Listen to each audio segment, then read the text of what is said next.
Welcome to List Of, where today we're diving headfirst into the historical swamp of, well, myths.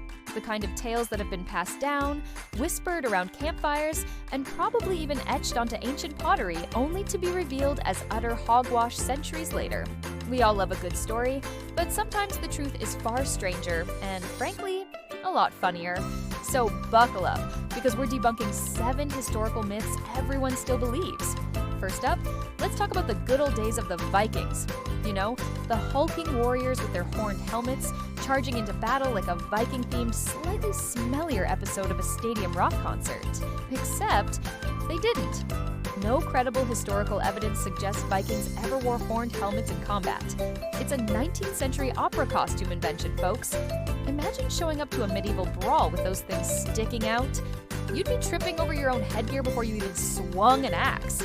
Seriously, it's like showing up to a poker game wearing clown shoes. Next, the legendary Cleopatra, the seductive queen who bewitched not one, but 2 of Rome's most powerful men, Julius Caesar and Mark Antony. And while she was undoubtedly a captivating figure and a shrewd politician, the popular image of her being purely Egyptian? Not quite. Cleopatra was actually of Greek Macedonian descent, a descendant of Ptolemy Soter, one of Alexander the Great's generals. So, while she ruled Egypt and embraced its culture, her bloodline was decidedly not from the Nile Delta. It's like finding out your favorite Italian dish was invented by a Frenchman. Shocking, I know.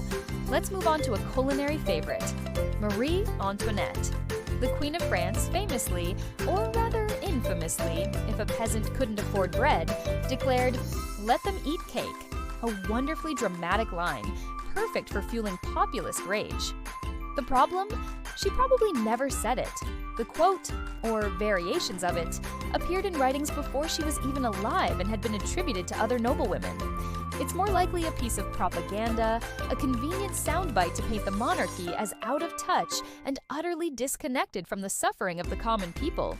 So, next time you hear it, just remember, it might have been a ghostwriter from the 17th century. Now, let's talk about George Washington and his cherry tree.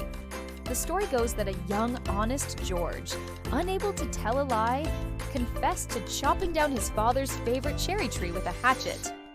"I cannot tell a lie," he declared. Adorable, right? A heartwarming tale of early American integrity. Except, it's widely believed to be a fabrication by one of Washington's biographers who wanted to create a virtuous myth for the founding father. So, while George was likely a man of principles, his childhood hatchet skills probably didn't lead to a confession about horticultural vandalism. Phew, imagine if everyone confessed to every childhood mishap like that. We'd have a lot more apologies and a lot less garden gnomes. Ever heard that Napoleon Bonaparte was incredibly short? The diminutive French emperor, a tiny man compensating for his lack of stature with grand ambition. Well, turn out, Napoleon was likely of average height for his time. The myth likely stems from a few things. British propaganda, which loved to portray him as a little tyrant, and the fact that French units of measurement were different back then. A French inch was longer than an English inch. So, while he might not have been a giant, short is a relative term, and in his era, he was probably just, well, normal. It's the historical equivalent of a height-shaming meme. Moving on to the Wild West, we have the myth of the gunfight at the Corral, being a legendary epic showdown between 2 opposing forces. While the actual gunfight did happen, it was a lot less dramatic and a lot more messy. It lasted around 30 seconds, involved about 30 shots, and took place in a narrow lot behind the Corral, not in the middle of the dusty street like in the movies. It was more of a frantic brawl than a cinematic duel. So forget the slow-motion draws and the dramatic poses. It was probably more like a bar fight that got a little too out of hand. Finally, let's tackle the idea that people in the Middle Ages believed the Earth was flat. This one really grinds historians' gears. Educated people throughout the Middle Ages knew the Earth was round. Ancient Greek scholars had calculated its circumference centuries earlier, and this knowledge was preserved and discussed by medieval scholars.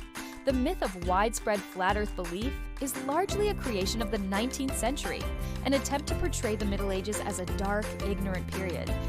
So no, medieval monks weren't all staring at a pancake-shaped world. They were likely grappling with theological debates and, trying to survive without indoor plumbing. So there you have it, 7 historical myths that have clung to our collective consciousness like glitter at a craft fair. It just goes to show, history is rarely as simple as the stories we tell ourselves. Did we miss any of your favorite historical falsehoods? Let us know in the comments below. And if you enjoyed this journey into the past's greatest hits of misinformation, make sure to hit that subscribe button and the notification bell so you don't miss an episode of List Of. Thanks for watching, and we'll see you next time.